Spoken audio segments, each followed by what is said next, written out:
Good morning, Julie. All right, we're live. Hi, Julie. All right. Hello.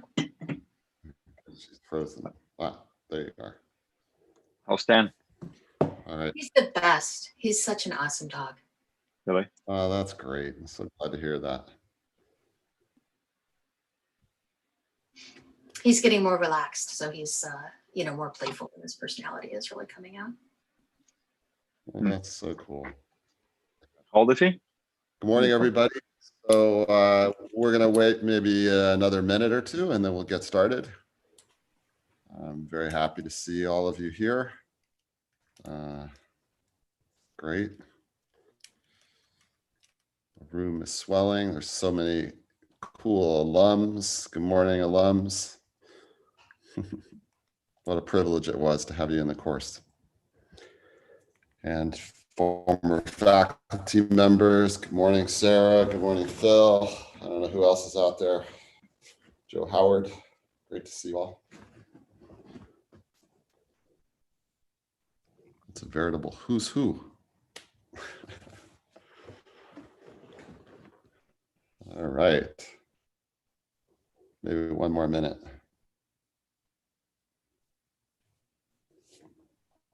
Aaron, you have anything you want to say? No. No. Definitely good to see everybody. Sounds good. All right, I think we'll get started. So good morning, everybody, and welcome to today's PBOC lecture. It's a real huge pleasure to introduce Lena Koslover, who's a professor in physics at UCSD. And once I go through my usual introduction, you'll see why I state that with such affection. So some facts. So Lena was an undergrad at the California Institute of Technology. So that might explain some of her, I don't know, her nervous tics or her weirdness or something. I don't know. After that, she went to, I'm just saying, Caltech undergrad's pretty suspect business. Anyway, after that, she went to Stanford, where she was a grad student with Andy Spakowitz. And after that, she was a postdoc with Julie, and so that's Julie Terrio. And then in the meantime, she's been at UCSD in the physics department. So just as I like to do, I want to say a few personal things. So probably it was 2002, I think. I'm not quite sure. I don't remember when it was, Lena, but really one of the first times that I ever taught physical biology, the cell. Lena sat in the front of the class. She was a really super sharp undergrad at Caltech, and correct me if I'm wrong, but I have this weird feeling that actually you were there the same year that Andy Spakowitz was in the class, and also Zhengang Wang. Is that actually true? No, it was after that. So maybe Andy and okay. So at any rate, so I also had Andy in the class, and also had Andy's advisor in the class. So that was very weird. But Lena did a really amazing project that I remember to this day on DNA looping and J factors, and we had really a lot of fun talking about that at the time. And it should come as no surprise that she was always asking really super smart questions. Another thing that I think I want to mention is that in grad school, she did all sorts of different things. Some things related to membranes, some things related to DNA, and actually Andy and Lena and I had a lot of fun talking about those things.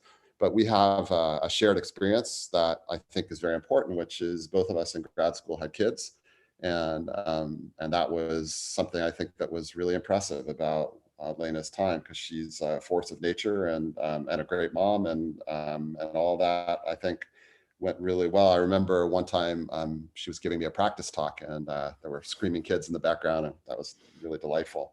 Her MBL connection is also at this point quite deep. And what I want to say is that we've loved having her as a faculty member in the course. And I'm pretty sure that I'm remembering this correctly. I think I just saw that Jamie is on the call right now. And I have to say, one of the highlights of my time at MBL ever actually was watching Jamie, who's a student at UT Austin, if I remember correctly.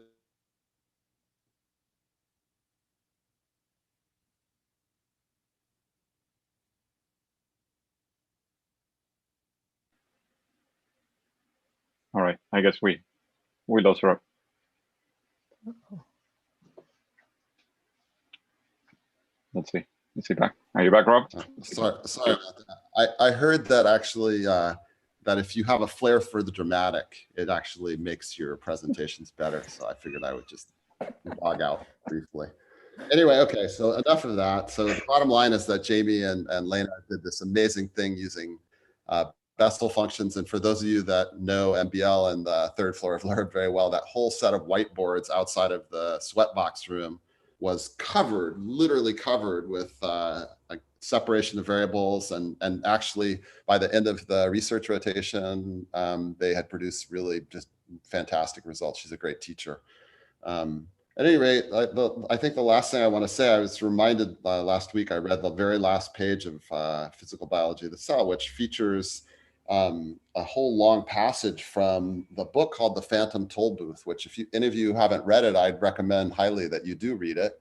And it's about the voyage of a kid named Milo as he wanders around and tries to figure out the meaning of life. And at the end, he talks about how torturous his journey was. And the princesses of rhyme and reason explain to him that, you have to go through life and make mistakes and that you never quite know where things are going to end up. And the thing I wanted to say that I find so remarkable is, I had this kid in my undergrad class. And in some ways, I feel like by talking to Lena, I was writing a letter to myself in the future because, she's now become somebody that I look to as an example and also to learn from. So anyway, it's great to have Lena here and looking forward to your talk. And that's the end of my very dramatic introduction. Oh boy. All right. Oh, thank you, Rob. That was very sweet as always. All right, so I'm very bummed we couldn't all be together at PBOC this summer, but I'm very thankful to Rob and Hernan and everyone else for keeping the seminar series going. I've really enjoyed the other seminars, and hopefully this one won't bore you to tears either. Okay, so broadly speaking, what I'm interested in right now, what my group works on, is transport inside of cells. So there's any number of questions one could ask about how various particles, everything from organelles to molecules to ions, proteins, lipids, whatever, gets around to different locations in the cell. And this includes looking at how you regulate active motor-driven transport and diffusive transport among this really crowded, geometrically complex environment. And so our approach to these questions is mostly focused on modeling. So we use physical modeling, coarse-grained simulations, and then coupled back and forth with analysis of live cell imaging data that's provided by various collaborating groups. So in the past, we've looked at motion of peroxisomes and fungal hyphae, or the distribution of mitochondria in neurons. One of the funnest things about being a physicist of sorts is that I don't have to stay focused on a particular biological system. I can jump around from hyphae to neurons to yeast at will, and the physics hopefully stays similar. The particular stuff I want to talk to you about today is actually focused on networks inside cells. So all these issues of how you get particles within networked organelles. All right, so organelle networks, also known as reticulated networks. I like to say I hear the word reticulated in exactly two contexts ever in my life. One is reticulated giraffes, because they have that network sort of pattern of coloration on them. The other is the endoplasmic reticulum, which makes these beautiful networks of tubules that stretch throughout the cell. So let's see, shown here, in the big one is a monkey kidney cell. The little one is the endoplasmic reticulum in a yeast cell.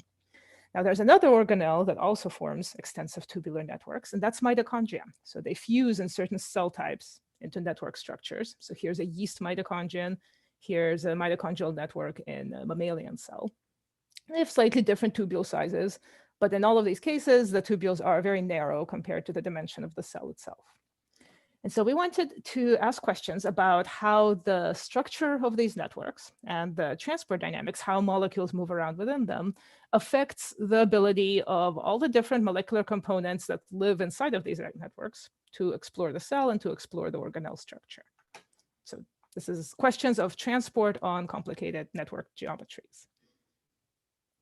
All right, and to motivate a little bit about why network geometry might be an interesting, might cause an interesting effect here, I wanted to show two very extreme examples, right? So imagine you're a cell, let's say you're two-dimensional, like a squash cell, an adhesive cell perhaps, you have size r, and you're going to make a network to help distribute molecules within the cellular area. So you could come up with two extreme sorts of networks you could make.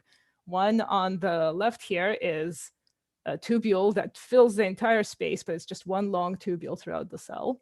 Or alternately, you could make a sort of lattice-like network of tubules. And then you might ask, okay, how easily can molecules search through the space, find different regions of the cell and of that tubular network?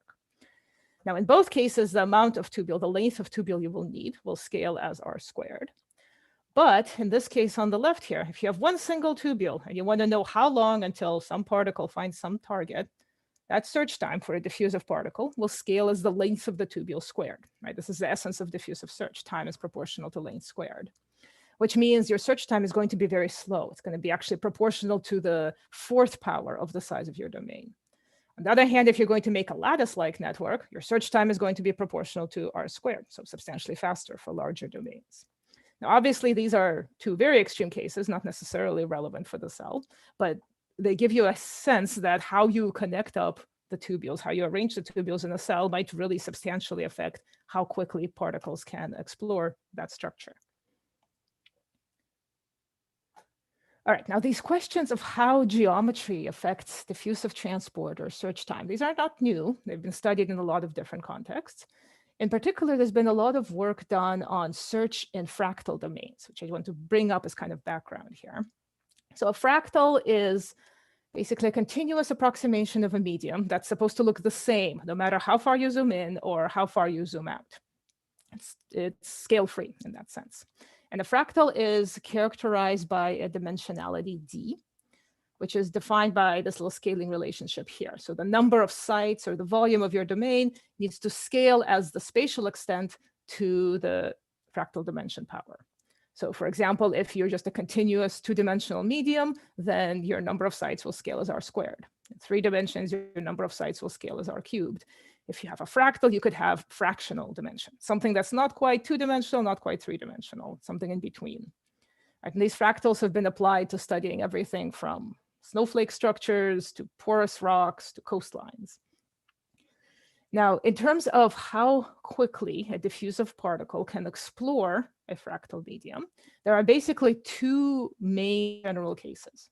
Either you can have non-compact search. This is what happens if you have a diffusive particle in dimensionality greater than 2. Let's say a particle in 3D, shown in this particle diffusing in a sphere here. When you have non-compact search, you get sparse exploration. So every time that particle visits a region, it'll leave a lot of holes behind before it ever moves on to another region. And this is the regime of bulk kinetics. So everything you read about in high school chemistry, where your rates are proportional to your concentrations, or your search time is proportional to the number of available sites, this applies for non-compact search. It's also characterized by this property that no matter where you start in the domain, you are almost certain to hit the boundary of the domain before you get to the target. So in non-compact search, you basically have to explore your entire domain before you ever have a chance to find a target. The contrasting case is compact search for dimensionality less than 2. 2 dimensions is kind of on the boundary between these. And in the case of compact search, you have dense exploration, right? So imagine a particle moving on a line, or in this case, a network of lines. When it visits a certain region of that line, it is going to cover everything all around that region before moving on. It doesn't get to leave holes behind. And in this regime is where you get geometry-controlled kinetics. So now everything you've learned in chemistry class is a lie. You no longer have rates proportional to concentrations. Your search time is proportional to the number of available sites to some power that depends on your fractal dimension.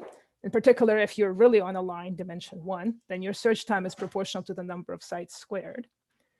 And it's called geometry-controlled kinetics because in this situation, where you start matters. So here R is distance from target, big R is the size of your domain, and your probability of finding a target quickly before you hit the boundary of the domain depends on that distance. Okay, so that's some basic behaviors of particles on fractals. Now, of course, realistic cells are not going to be fractal systems, right? You can't zoom in very far before you reach the smallest length scale, a tubule of the endoplasmic reticulum. You can't zoom out arbitrarily before reaching the entire size of the cell itself. So we wanted to move beyond these sort of very general scaling descriptions to consider how the structure of actual realistic networks in the cell might affect search times, transport times. And I should motivate this further. Why do we care about search times? Because all of the biochemistry, so every pathway that involves molecules meeting each other within the endoplasmic reticulum or the mitochondria, all of those rely on molecules finding their binding partners. So those search times are going to determine the reaction rates of all sorts of chemical reactions.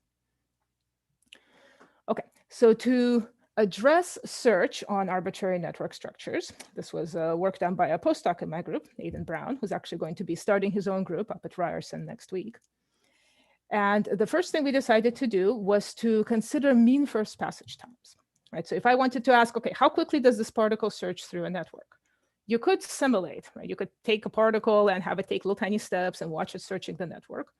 But if you're interested specifically in averages, on average, how long does it take to get from here to there? You don't even have to do that. You can calculate mean first passage times analytically.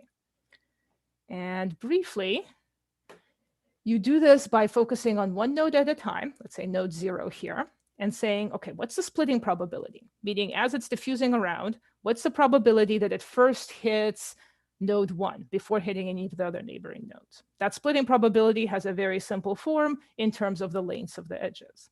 You could also calculate the average waiting time. So how long do you diffuse around here before you first manage to come to some neighbor node? The waiting time also has a very simple form. And then you can put all those together to figure out what is the average time to get from node I to node J. So you're going to have to sum over all possible paths from node to node, weighted by these different waiting times and probabilities. So this is something that people in graph theory know how to do. You basically convert your entire system to a matrix problem, where you have this matrix of transition probabilities, you have these waiting times associated with each step, and you end up doing some giant matrix inversion. So instead of having to simulate actual particles going down all of these passages, you take your graph, you represent it as a matrix, you invert it, and voila, you have mean first passage times. Okay, so mean first passage times tell us for any 2 points in the graph, how long does it take us to get from one point to the other? All right, and that immediately Hey, lets Lena, us, yeah. can I ask a question that just came up? Are we modeling the ER as a fractal surfaces, or is the ER actually a fractal media? That's the right. So we're actually, maybe I confused this by bringing fractals into the discussion earlier. We are moving away from fractals to treating the ER as an actual network of explicit tubules. Right. So we're going to later on pull out structures of those tubules where this node is connected to this other node and connected to this other node in various ways. And then we're going to look at search times on that tubular network. And we'll see some interesting scaling properties that aren't quite the same as what you would see in a continuous fractal medium. Yeah, thanks. Okay. So what I'm showing you here is on a little toy network. So this is a honeycomb network with some edges removed. And we're looking at the color being the global mean first passage time, meaning for each node, if I let particles start everywhere in the network, an average over those starting points, how long until they can find that node? And the key to note here is these nodes are heterogeneous, right? So some of them are poorly connected to the rest of the network, particularly the ones on the periphery here. They have high global mean first passage time. It's hard to find that region of the network if you start all over the place. Some in the bulk of the network are very easily found.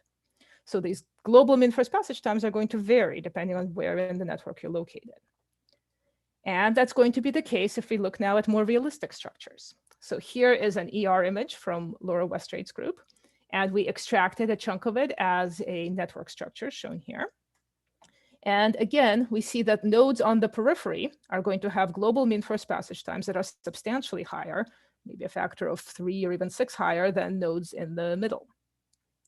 Also interesting to note here are the absolute values of these global mean first passage times. So we use the typical estimate for protein diffusion in the ER, and we get first passage times on the order of a few minutes, several hundred seconds. Right, so if you are a certain location in the ER and you need to wait for some protein to find you, it will take several hundred seconds for a protein to get there, which is substantially longer than what you would expect from proteins just exploring purely in 2 dimensions over 20 micron length scale. That would be more like 50 or 25 seconds. Yeah. Lena? Yeah. It feels to me like, the kinds of things that Jennifer Lippincott-Schwartz does, with abandon, which is to say frap, will have a comment on that. And the reason I bring it up is I just have this sense that the timescales are a lot faster, although I do appreciate that you're talking about first passage times. And so that maybe is a different quantity than the recovery time. And, Yes. I guess it's interesting to understand the connection between those two things for me. I agree. Anyway. It is very interesting, and we will get to it in part 2 of the talk. So can I put your question on hold until later? Of 'Cause course. I'm going to look at, in fact, Jennifer's data of various sorts. But yeah, you've hit the essence of it here, which is the time to find a particular point is going to be much longer than to just have the time to fill in a region from particles nearby that region. Okay. Oops. All right. So now that we have a way to calculate first passage times, right, we can start asking some interesting questions regarding network design. All right, so I fully admit this is toy problems. I'm playing with the system here. We can ask an infinite number of questions that go like, we want a cell to do this. What is the best arrangement of network tubules to let the cell do this? Okay, so the simplest question of that form we could come up with is, suppose you have proteins being made somewhere near the center where the nucleus is, and you need to deliver them to targets on the periphery. So let's say we have a spherical cell, something like yeast. There are targets on the periphery that are sitting around waiting for a protein to show up. And on average, we want it to be very efficient for proteins that start in the middle to reach those targets. Okay, and we are going to design an arbitrary tubular network to deliver targets to the periphery. All right, so stop and ask yourself, how would you build such a network? All right, so if you guys think like we did, you might imagine something like this. Let's just draw a tubule from the center where proteins are being formed to every single target on the periphery. All right, plug in some reasonable numbers, you get an average mean first passage time of about a minute, 70 seconds. But you might notice that this is not necessarily optimal in terms of efficiency. So if you're a target on the periphery, you're sitting around waiting for a protein to arrive. If that protein happens to go down the wrong tube, it's going to have to come all the way back through the center to get to that target. So perhaps we can do better by connecting up the periphery. Right, so now we're going to have a lattice, basically make a soccer ball outside on the periphery, and you can decrease your mean first passage time by a factor of 3 or so. Now that the protein goes to the surface, it can explore on the surface to reach the target without having to go back through the bulk. And in fact, it turns out you can do even better than that. You can remove all those excess connections to the bulk and just leave the bare minimum, leave one tubule going to the periphery, and then have a well-connected periphery out here. So this gets your mean first passage time down to only 10 seconds to any given target on the periphery. All right, so in retrospect, this actually makes a lot of sense. If you want to diffusively deliver proteins from the bulk to the periphery, then you want to get them out of the bulk, out of 3 dimensions, and then let them diffuse in a lower dimensional environment out on the surface of the cell. And interestingly, if you look at the structure of the yeast endoplasmic reticulum, it looks very much like this, right? It has a well-connected cortical ER right near the cell surface. It has some ER near the nucleus, and it has a bare minimum 1 or 2 tubules connecting from the nuclear to the peripheral ER. Now, normally, I'll admit that cell optimization arguments are a cheat. I have no idea what the cell was optimizing its ER for, but it's kind of interesting to know that the structure does happen to be very efficient at delivering proteins from the perinuclear ER where they're formed out to the periphery of the cell. Lena, I have there are 2 questions that have to do with the how you think about the network from the standpoint, for example, of what the cytoskeleton is doing. And just in general, which properties you might be missing out when trying to think about which properties of the ER you might be missing out when trying to coarse grain into this network. I don't know if you're going to comment on that later. Okay, so we are missing a lot of the complexity. In particular, we're treating it as a purely tubular network. We're ignoring peripheral sheet regions. We're ignoring nodes that might be much larger than just the intersection of a couple tubules.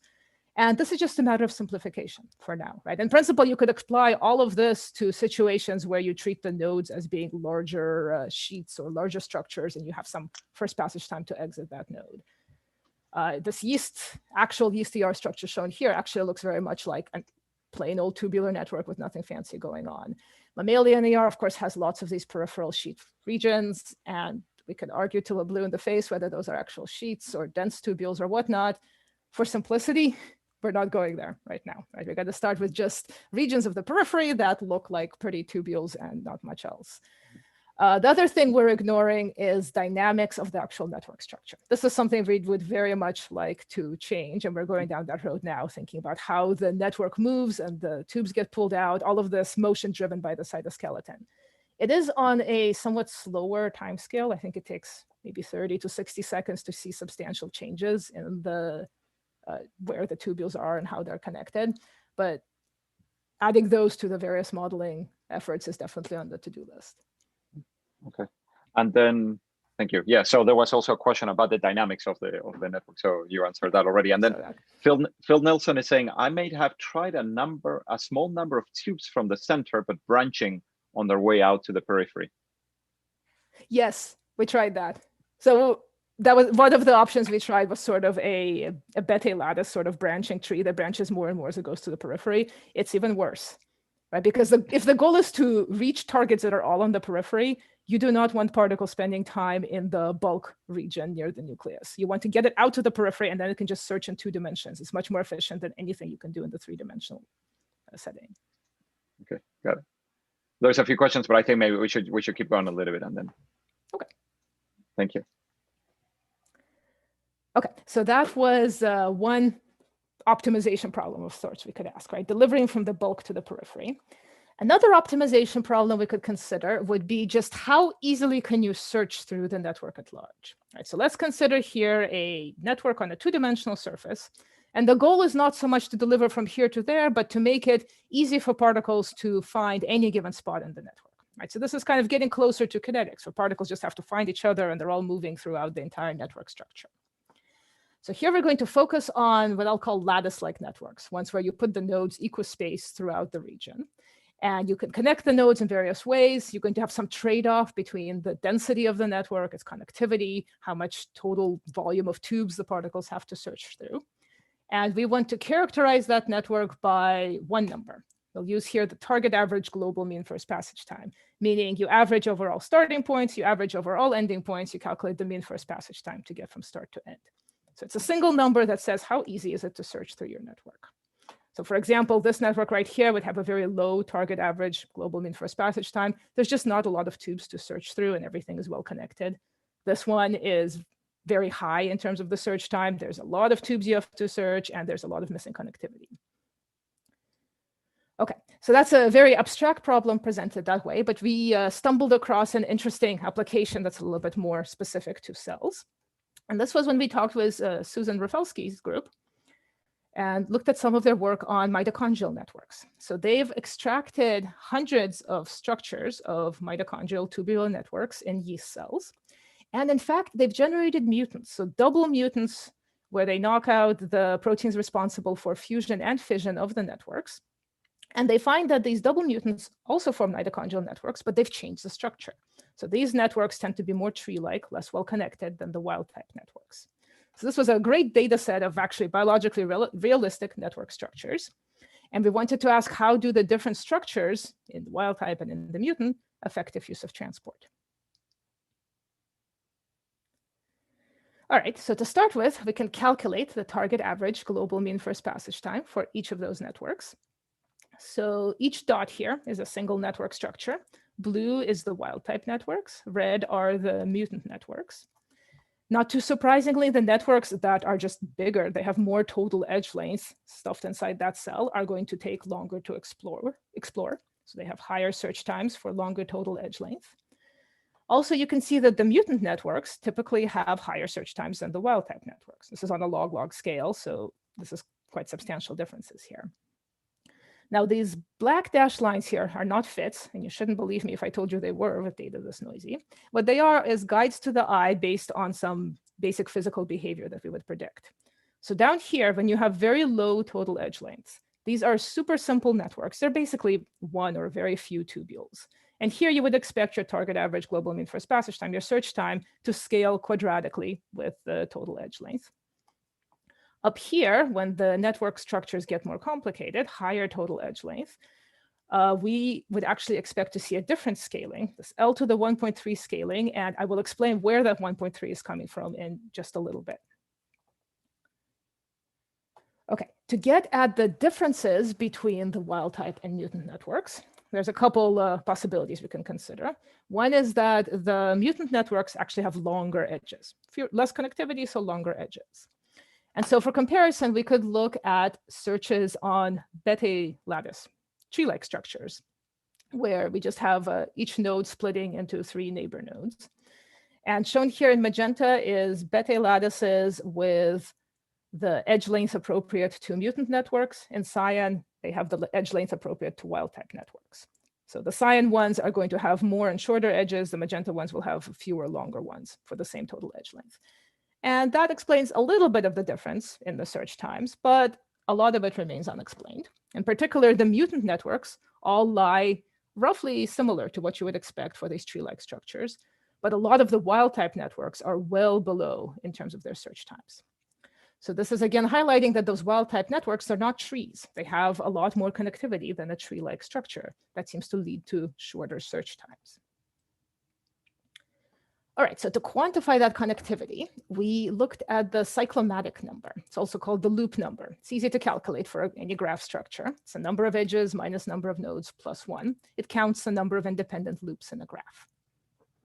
All right, and so plotted here is the same data split into 2 dimensions now. So color is the search time. On the horizontal axis, we have the total edge length. Of course, as you increase total edge length, your search time goes up. On the vertical axis, we have the loop number. So for the same edge length, as you increase loop number, your search time goes down. And the solid dots are wild-type networks. These circled stars are mutant networks. And so the key feature to note here is once you focus on a region where total edge length and loop number are fixed, you basically can't tell the wild-type and the mutant networks apart anymore. So these 2 parameters seem to be representing a lot of the difference between those 2 types of networks. Okay, and to go further still along those lines, we can switch to synthetic networks. So if we get to make up our own network structures, we can very thoroughly explore the space of loop numbers and total edge lengths. So here we had structures that are honeycomb networks at different densities with different numbers of edges removed, but still maintaining a single connected component. And that lets us map out the entire available space. So for example, here you have a network with low total edge length and fairly low loop number. Here you have a network with a little bit more edges, very high loop number, almost all the loops are present. This one right here has a lot of loops removed. And again, you see this very smooth behavior in terms of how the search time varies with loop number versus total edge length. Now, when you see a super smooth graph like this, when I see one like this, I get itchy to see if there is some kind of an actual analytical physical explanation for what is driving this behavior. Right? Could we come up with some scaling relationship, some simple approximation to how you get search time out of loop number and edge length? And it turns out in this case, we can by mapping these networks to percolation systems.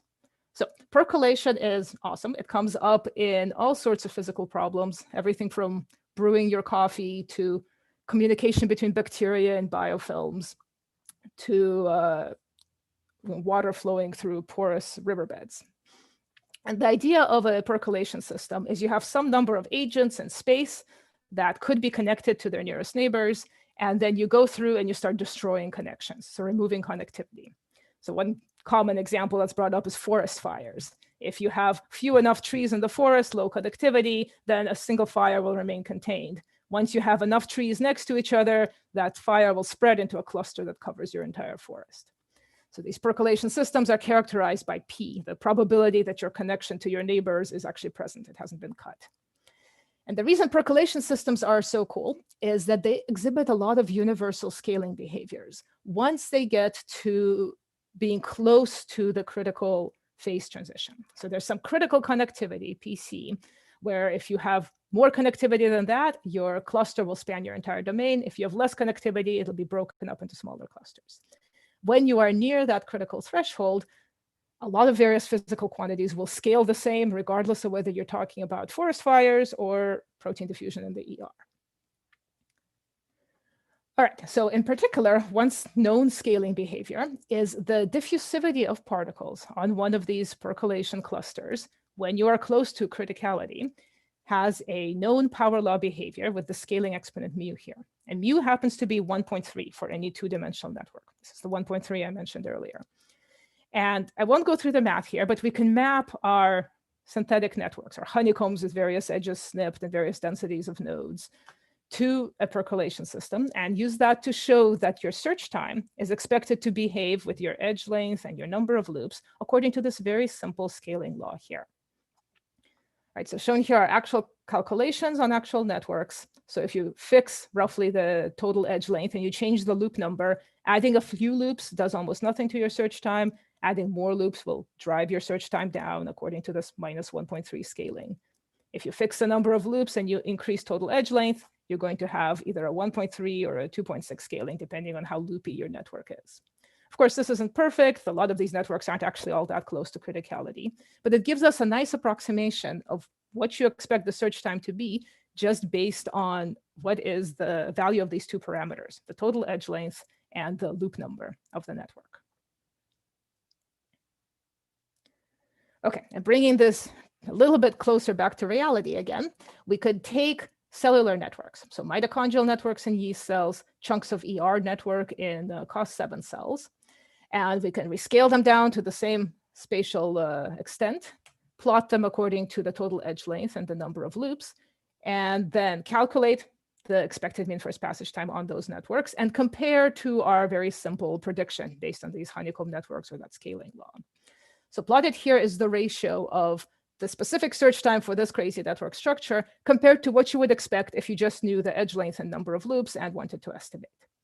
So most of these networks fall within about 25, maybe 30% of the predicted scaling behavior. Compare this to the several orders of magnitude range in terms of these search times if you don't do anything to rescale them. Right, so what this is telling us is that these two parameters, the total edge length and the loop number, can be roughly predictive of how you would expect a network to behave in terms of how long it takes particles to search through that network. Hey, Lena, there's a question, I think it might be from 2 slides ago. Basically, the black lines, there you go, yeah, the black lines in the one slide forward. I guess the question was, are the black lines best fit lines or model predictions? So this might need some clarification, I thought. Right, so the black lines are scaling predictions, right? So this is again log-log plot. So moving them up and down, we just kind of shifted too much data, but the scaling is predicted from this sort of mapping to a percolation system. Thank you.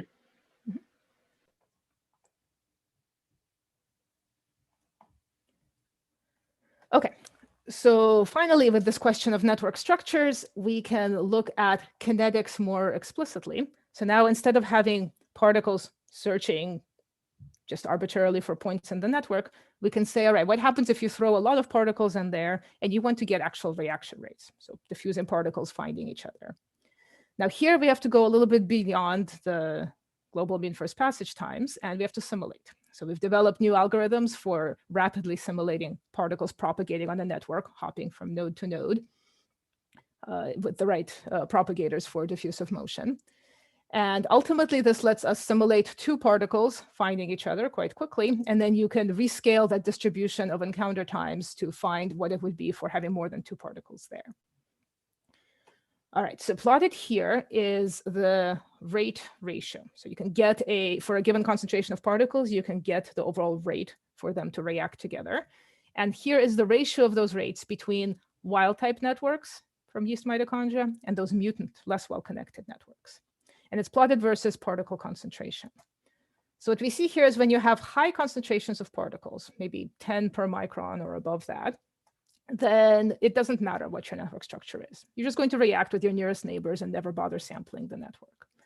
As you get to low particle concentrations, however, down to ones that are present in only small copy numbers, a few or a few dozen per mitochondrial network, then you can get a substantial speed up from the extra connectivity of the wild type structure. So you can get up to 80% faster reaction rates from having these well-connected versus poorly connected networks. Right, so this is bringing it back around to the ultimate question of how does structure affect kinetics or reaction rates. So here, having less well-connected networks in the mutants means that any reaction that involves proteins at low concentrations will be that much slower.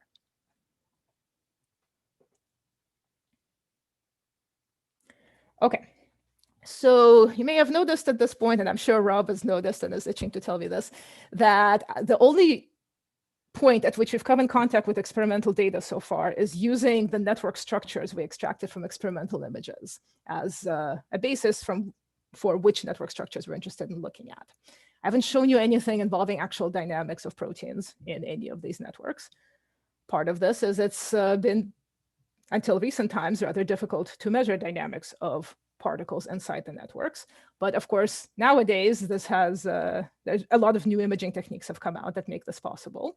And we're just starting to get a sense of how to analyze the data from those imaging techniques to get at actual protein dynamic behavior in the ER or mitochondrial networks. And so before you move forward, can I ask you a question? It's about the geometry, okay? Yeah. But it's got to do with the measurements of the geometry. One is, did you use 3D reconstructions of ER images? I'm assuming those are available. No, so all of the ER structures I showed you here with the geometry, we got out of COS7 cells, which are convenient because they're so flat that the ER network, at least in the periphery, is essentially two-dimensional. So we take chunks of the periphery and treat it as flat. And you can see that, for instance, most of the intersections are in fact degree 3 intersections as opposed to degree 4, like you would expect if it was a three-dimensional structure. For the mitochondrial networks, these are 3D reconstructions from the Rafelsky group. Cool. All right, yeah, and then a question from Kat, who's one who took the course a few years back, is, have you encountered any biological networks whose geometry creates sectors of segregation, perhaps as a means to create separate chemical or physical environments within the same network? Oh, that's a cool question. Yeah, so if I can go way back, I think it's an awesome speculation, right? Because you can construct network structures where you could say, all right, anything in here is going to be very much unreachable from things that start elsewhere. They're kind of asymmetric because getting out of here is easy, but getting into here is hard. What effect this would have on actual biochemistry, right? So if you could set up situations where certain regions are hard to reach, but easy to leave, what would that do to biochemical reaction networks? Yeah, that's a great question. And I would love to explore that further, but we haven't gone down that road yet. Good. Thank you. Okay, so looking at actual protein motion in the ER, and I'll admit everything else I'm going to tell you today is kind of incomplete. This is not finished work. We're still considering what to do with all of this. So to start with, what can you do to figure out how proteins move in a organelle network? Traditionally, as Rob mentioned, you do FRAP, right? It's become a byword of the PBOC course. You fluorescently bleach some region of the network, and then you watch particles fill in. Problem with FRAP is you're getting, in some sense, bulk measurements. So some of that filling in process is happening by particles coming from far away in the network. It's not clear how much is happening from nearby versus far away. So you're getting some measurement that's very much convolved with the global structure of the network, and it can be very difficult to deconvolve it. Getting spatial analysis out of this is hard. Figuring out if particle transport is actually, in fact, diffusive can be quite difficult from FRAP measurements. You could also do something that's kind of the inverse of FRAP. So you could use photoactivated proteins. This is data we've been getting from the Fezev group in Cambridge, where you locally fluorescently activate proteins, and then you watch them spread over the network. It's very similar to FRAP, but you can do a little bit more spatial analysis. So you can see at different regions of the cell, how is the signal rising? And most recently, data has been coming out on the motion of single protein particles in these endoplasmic reticulum networks. So this is data from the Lippincott-Schwartz lab. Chris O'Bara, postdoc in that lab, has been supplying us with this. And they have actual trajectories of individual proteins in the ER membrane or ER lumen moving around. So these have the advantage of giving you a localized measurement of transport, but also the disadvantage that you can only measure a few at a time over short time periods. Right, so as always, each of these different methods have their pluses and minuses, and you'd like to be able to somehow use all of them to parameterize your models, to figure out what the relevant dynamic parameters are. All right, so I want to start first by considering the single particle trajectories and some of the work we've done in trying to figure out how do you extract diffusivities, extract some measurement of motion from these single particle trajectories. And again, for a bit of background here, if I just give you a bunch of single particle trajectories and you have to do one thing in 5 minutes to analyze how their particles are moving, the usual approach is to look at the mean squared displacement, right? So how far have those particles traveled over time? And that mean squared displacement will, in some simple cases, tell you a lot about the motion of the particles. For example, if your particles are diffusing in an empty domain, then your mean squared displacement will scale linearly with time. In fact, in one dimension, it will be r squared equals 2 dt dependence.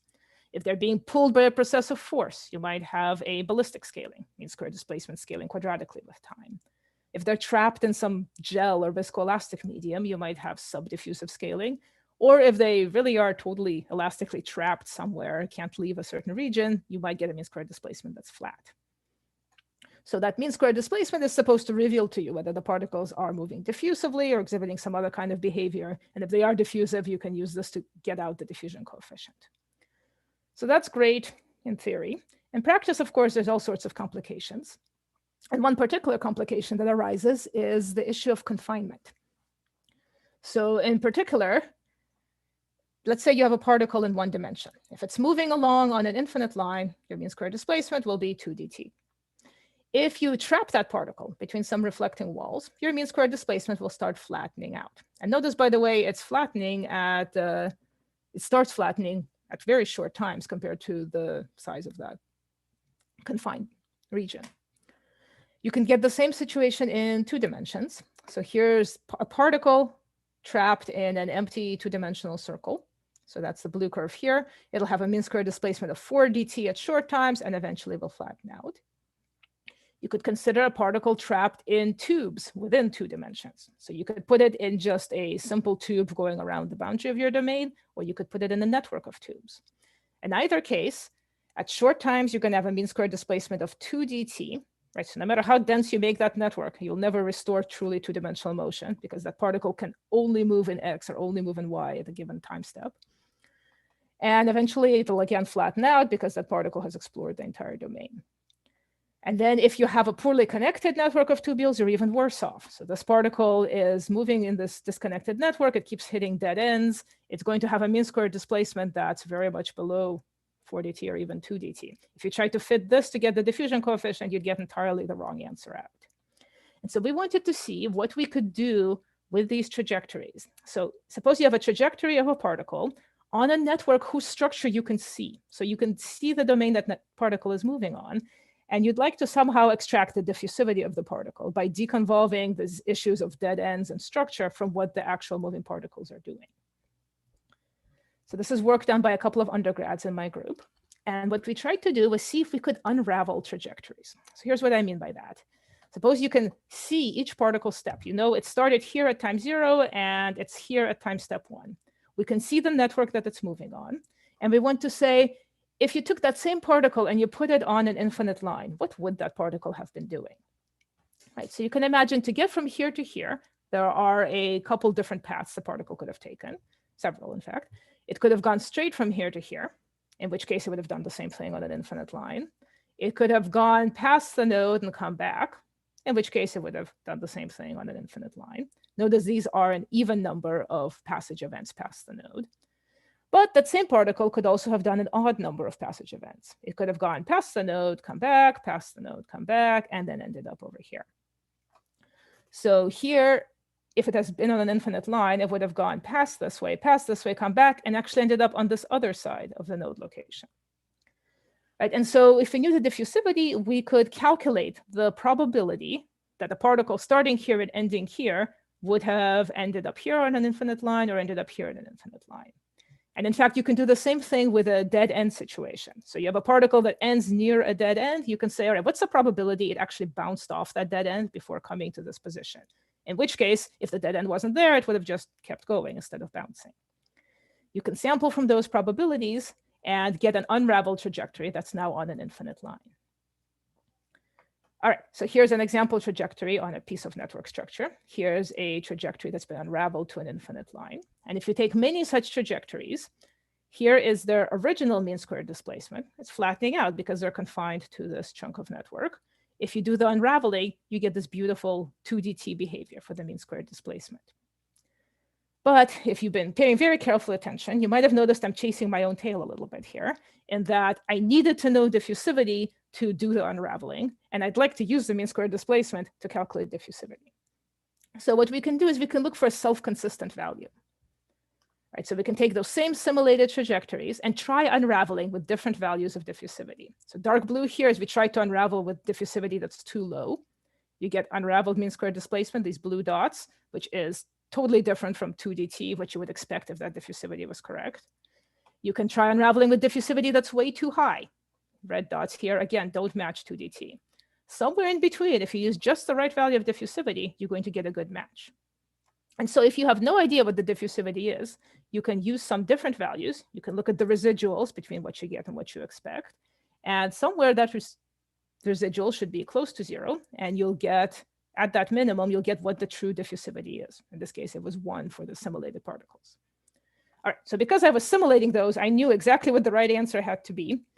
And then without inputting that right answer, I could use this method to pull out the correct diffusivity. Let's see how this works on experimental trajectories now. So from Chris O'Barra's data from the Lippincott-Schwartz group, we're going to take these trajectories of membrane proteins on the ER tubules. We're going to project them down to the nearest location along the tubules. And then we're going to look at the mean square displacement over time. So in blue are these projected trajectories, seem to be sort of a subdiffusive scaling there.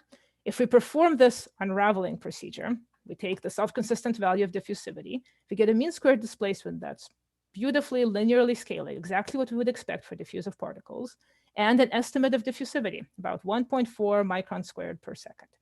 So this is actually quite consistent with other unrelated measurements of diffusivity for particles, membrane proteins in the endoplasmic reticulum. Right, so this new sort of approach we've dreamed up here, it lets you take particles moving on an arbitrarily complex network structure. And if you can see the network along with the particles, you can unravel to what would that particle have been doing if it was just on a line. And then you can see what its diffusivity should be.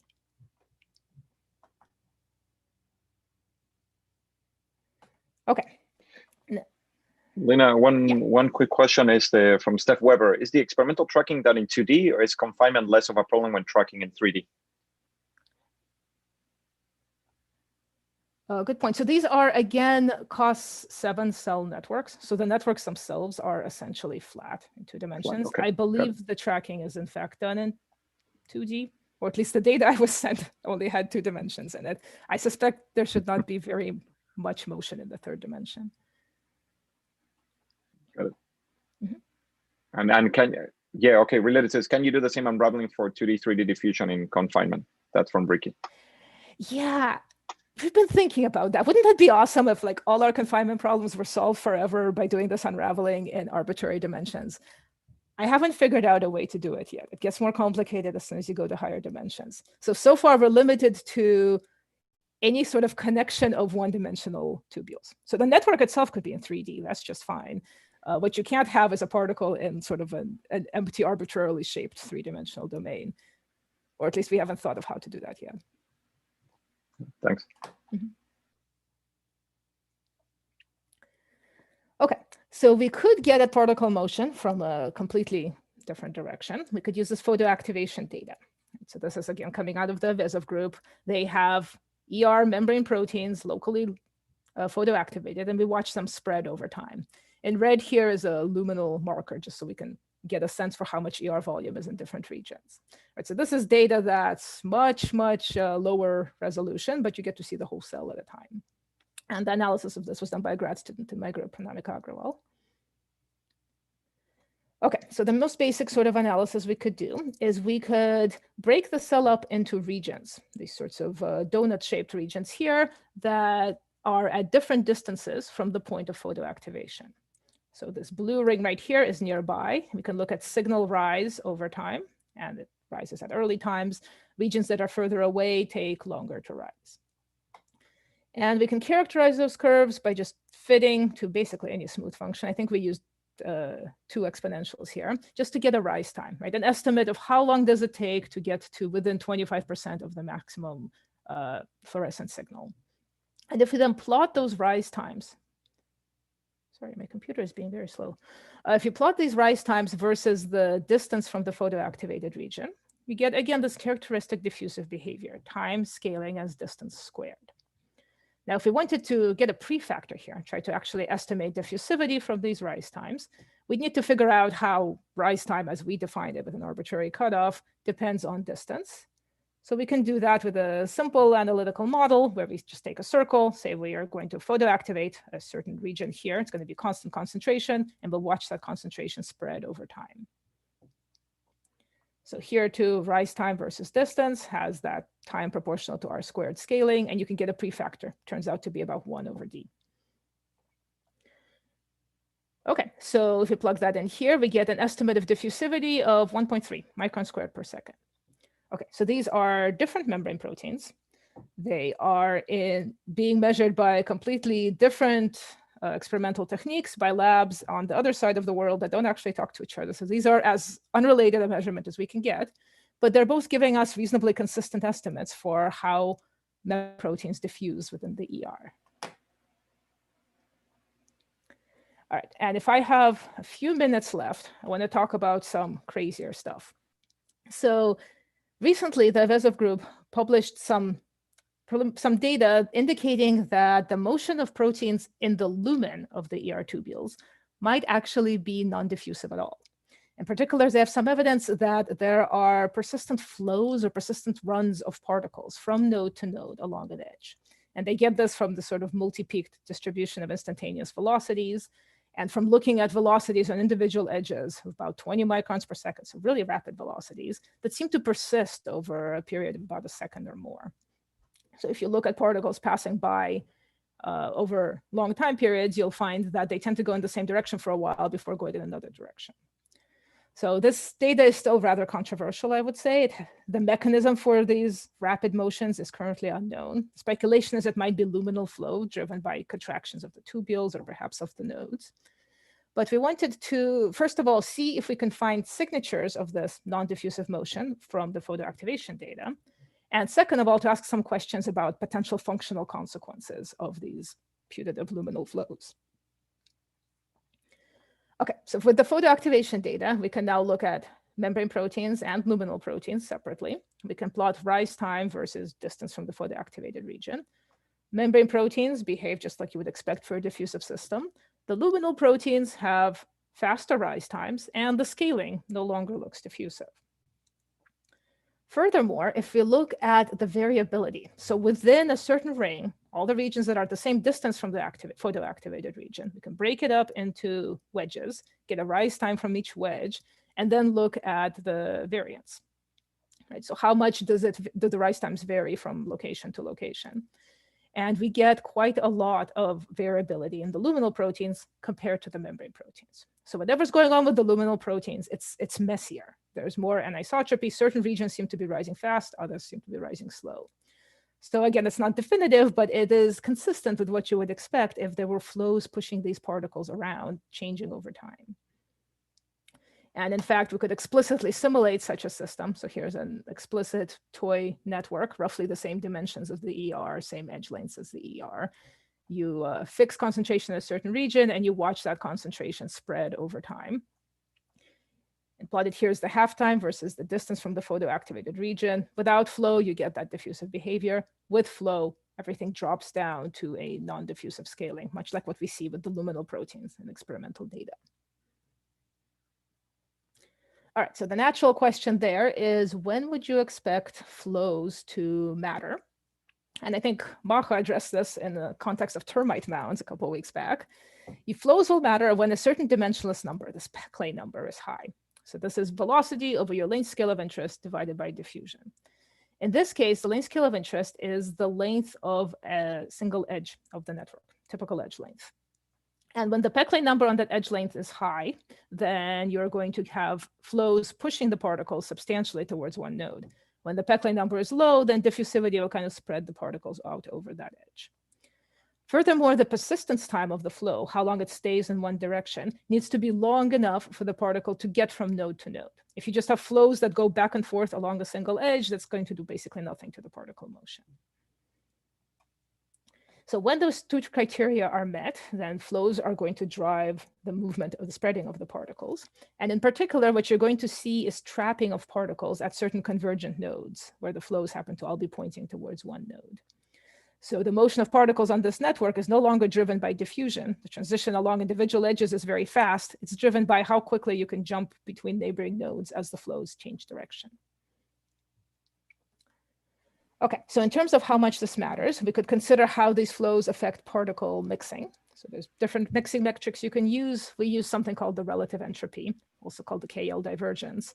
The idea is you start with particles in one position, you watch them spread towards uniform over time, and then you take a measure of how different is that distribution from uniform. So it should go to 0 at long times. Blue Lena, here, we should, yeah, sorry to interrupt, we should probably wrap it up in the next 5 minutes. will do. All right, thank you. All right, so blue here is the KL divergence decreasing without flows. Red is highly persistent flows. They last for a second. Purple is flows that flip around on shorter timescales. So you immediately see that shorter timescales can actually speed up mixing on the network because you don't get stuck at a node for too long. And in fact, if we plot mixing time versus the velocity or the processivity of the flows, the optimal, the regions where you get the most mixing is going to be when your processivity time is just long enough to push you from node to node along a given edge. Right, so spreading efficiency is going to be optimized by these flows of moderate processivity. All right, and finally, I am not going to go over. I'm just going to give you a teaser here in terms of when this might matter. And one particular case where this might matter is if you have to refill the ER with ions after a signaling event. So briefly, if you have calcium in the ER, it's one of the key functional roles of the ER. It releases calcium, it refills by bringing calcium from the extracellular environment. The extracellular environment could only be accessed on the periphery of the cell. And so you're going to have to transport calcium through that ER network from the periphery to the bulk in order to fill the entire ER lumen with it.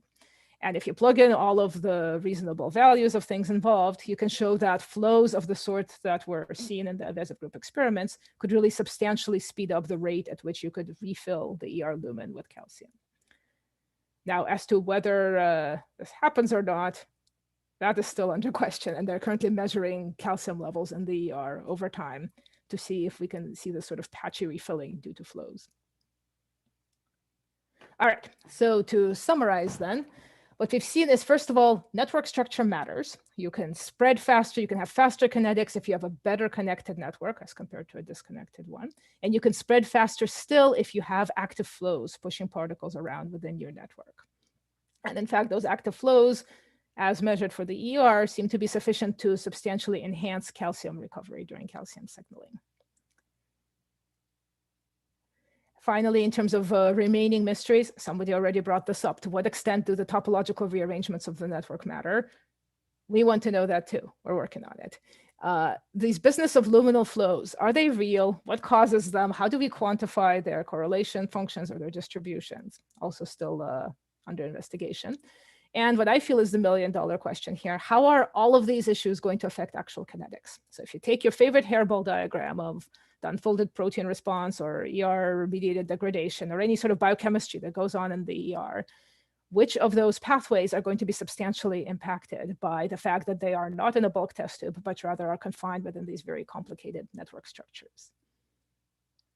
All right, so I want to thank my group, particular team networks here, and thank our collaborators at the Rafalski group, at the Westray group, the Evasive group, the Lippincott-Schwartz group, I'm sorry, I forgot the last bullet point, for supplying us with all of this great data to chew upon. And thank you all for listening. All right. Thanks, Thank you so much. That's super. Well, I don't know. I mean, Jennifer's here. I don't know if she wants to ask anything. It's always funny to put her on the spot. But there remain quite a few questions. So, Erna, did you have any favorites you wanted to pick? Well, one general question from Fred Chang actually is, how crowded is the lumen of the ER versus the cytoplasm? That's an interesting question. My impression is slightly more crowded, but not substantially so. I know the estimates of diffusivity in the ER lumen are not that far off from the cytoplasm, like maybe a factor of 2 or 3 off, I want to say. Okay. Yeah, I think in general, the crowding is quite interesting. Yeah, So I agree. I like this question. What happens if you add sources or sinks on different parts of the network? So can you repeat that?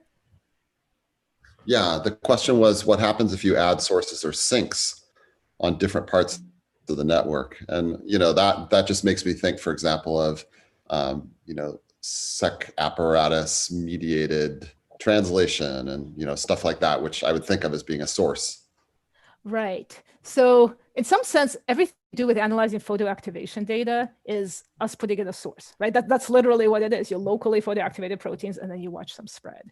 So this mechanism we've developed for simulating and quantifying that behavior, it should apply to arbitrary numbers of sources and sinks. It's just zeroing in on one of the million questions you could ask about those sources and sinks that is limiting right now. Lena, I have a question. This is Jennifer. Can you hear me? Yes. Okay, great.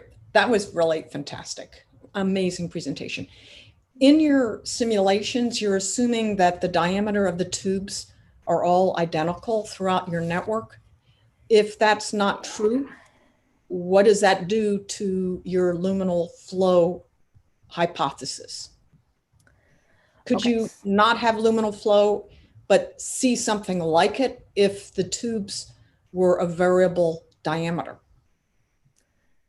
Right, that's an interesting question, especially since the current hypothesis for what's driving luminal flow is changes in the diameter of the tube, dynamic changes though. I think if the tubules were stationary but alternating varying diameter, you would have locally varying diffusivity.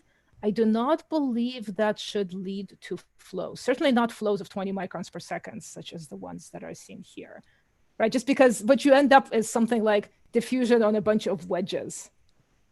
Right, so there's standard estimates for what does diffusion do if you have sort of a tube that varies in diameter. And it does change your effective diffusivity, but it doesn't really lead to persistent driving over the long scale. Sure. Okay. But I'm curious as to whether you would see significant differences in the way that things are spreading. Yeah, okay. Yeah, I mean, I think we could address that by throwing in sort of a random diffusivity within a certain range on different parts of the network. Yeah. So by saying, and in addition, possibly, that's the other thing we don't really consider. Each node we have is just literally the junction of 3 tubules, nothing interesting going on. If those 3 tubules all have different radii, then your probabilities of where you go next might be biased. You're more likely to go to the tube with a larger radius. In principle, we could put that in, right? So we know sort of what are the typical narrow escape times as a function of the radius of your escape region. So you could bias the probabilities in that sense. Fantastic. Thanks. Lena, there are some questions. There are some questions related to optimization. I know that you started with this, and people are just in general curious. For example, is time the only variable to be optimized? Would you get different networks if you optimize for another variable? And another related question is, I'm curious in how the cell decides a period to optimize diffusion and the energetic cost to actually make these networks. Yeah, okay. So I think what both of those are getting towards, first of all optimization problems are kind of in the eye of the beholder, because we just declare that, hey, this is what you're trying to optimize and here's your limitations. One particular limitation people often use when playing with optimized networks is they have some kind of a cost function to building edges, right? So you're talking about energetic functions to building tubules, or something about crowding, or anything that says if you build too many tubes, then you're going to be in trouble.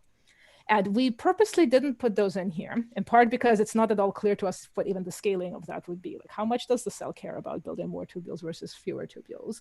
And it was interesting to see that you get even optima when you don't put that limit in there, right? So even if you're allowed to build all the tubules you want, you still shouldn't. If your goal is to, say, deliver proteins to the periphery of a yeast cell, there's nothing to stop you from building an infinite number of tubules, but it would actually make you worse off, because then your particles have to search through that infinite number of tubules. So anything you do to put a cost function to building tubules, you'd have to decide what sort of functional form that takes, and then you would end up probably decreasing connectivity on the periphery, because now you want as few tubules as possible without becoming totally disconnected. No. One other question that it is. Go ahead, Rob. Yeah, I'll have a crack at it. There was really fun stuff from Patricia Bassero, maybe with Aurelian Roux, but I don't remember who it was, where they pulled tubules of different diameters, and then depending upon the diameter, both the dynamics and also the propensity to bind was different. And so one of the questions we had here was, is there any sort of time or spatially dependent variation in diffusivity based on the actual structure of the tubules? And I kind of riffed on that by just noting, that maybe this issue of diameter matters, although, it has to be relatively modest diameter before you start seeing those effects. And maybe the diameters here are not relevant. So I don't really know. But anyway, I like that question. So maybe you can have a crack at that. Yeah, I think that's touching towards what Jennifer was asking about too, right? If you have variations in diameter, it could bias where you go from node to node, and you could have slightly different diffusivities in one position versus another. The relevant diameters here are, oh goodness, I guess 180 nanometers, 90 nanometer radius.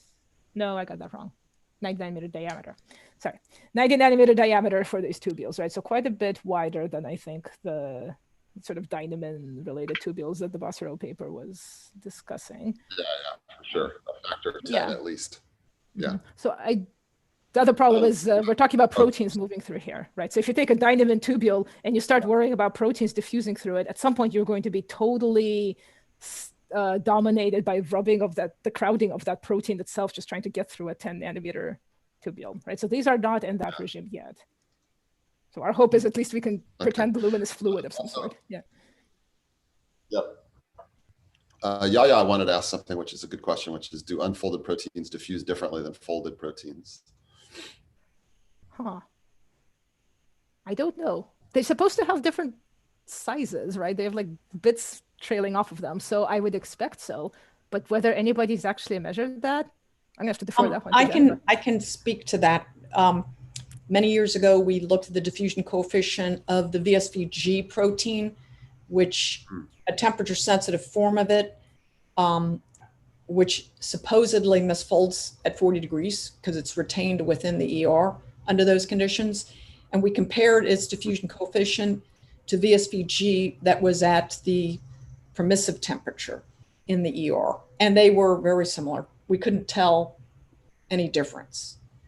However, it turns out that you can have huge effects on diffusion in the lumen of the ER if you drive misfolding using drugs, like tunicamycin or DTT.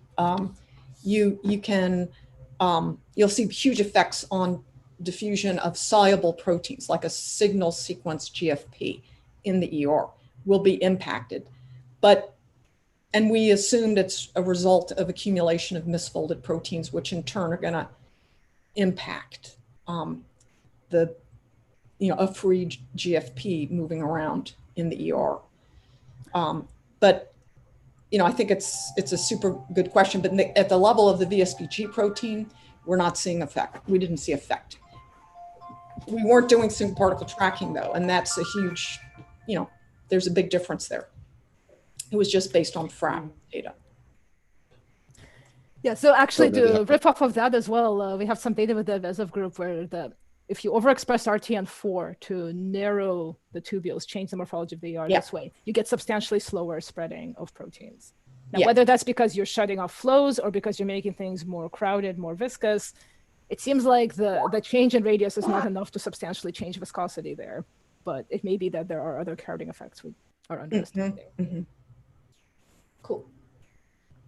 We're almost at 10:15, so I think maybe we'll stop it there. Thanks again, Lena. It's great to see you, and I hope that we'll see you in person as a faculty member in next year's course. So we're getting close to the end here of our 3-week pandemic crisis version of the course. So tomorrow we have Armita Nur Muhammad from University of Washington. So for those of you that don't know her, which I think could be a large fraction of you because she works in an area that's maybe not exactly conventional biophysics in the way that many of you are used to it, but she works on population genetics as it pertains to evolution of viruses and microbes and stuff like that.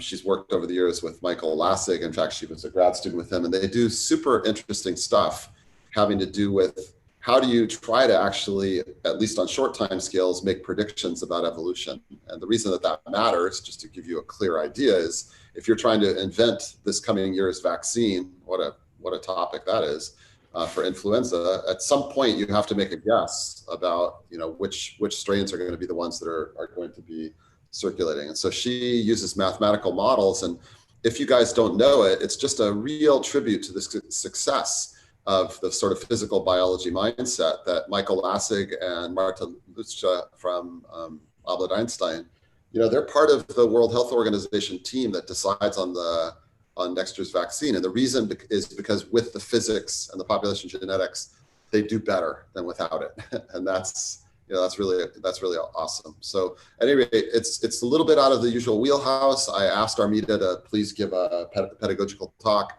I hope that will be fun. And then on Friday, we have Thomas Lequi. He's always good for a laugh. So I look forward to that as well. Anyway, so with that, it's great to see everybody and hope you all have a great day or night, wherever you may be. Thanks again, Lena, and see you next time. Bye, everybody. Rob. Thanks, Lena. Bye. Great Bye, talk. thank you.